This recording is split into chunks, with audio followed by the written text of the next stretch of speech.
Við þurfum að vera næm á líðan presta og starfsfólk kirkjunnar, veita andlega leiðsögn og sálgæslu. Við þurfum að vera tilbúin til að hlusta og styðja og vera upptekin á samstarfi og leitast við að sætta ólík sjónarmið í kirkjunni, opin fyrir nýjum leiðum og áherslum í kirkjulífinu. Og við þurfum að fylgjast með hér heima og erlendis til að sjá út leiðir og hvetja til áhugaverð starfs og þjónustu kirkjunni.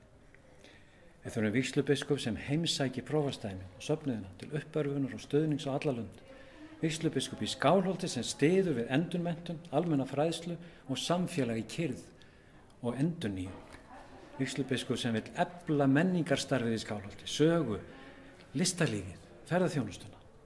En fyrst og fremst þurfum við biskup sem trúr sinni köllun, trúr boðskap kirkjunnar og þeirri þjónustu sem honum er til.